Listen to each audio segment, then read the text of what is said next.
মাফ না করো বলো না গো, কার দরবারে গিয়ে আমি আবার মাফ চাইব? তুমি ছাড়া তো আমাদের মালিক নেই। আল্লাহ তুমি মাফ না করলে আমি কার দরবারে গিয়া দ্বারস্থ হব? আর আমার মতো গুনাহগারে যদি মাফ না করে জাহান্নামের আগুনে জ্বালাও, বলো না তোমার কি ফায়দা হবে?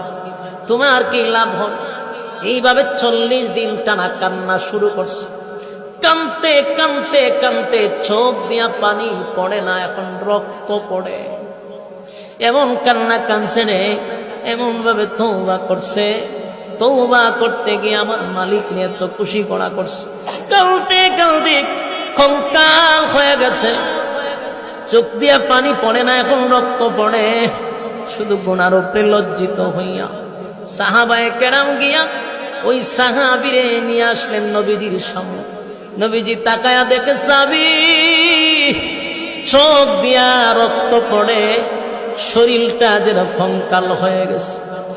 আল্লাহর নবী তাকায়া দেখে যেই মাত্র সাহাবী নবীর সামনে হাজির, শরীরটা তো অর্ধেক কঙ্কাল হয়ে গেল। চোখ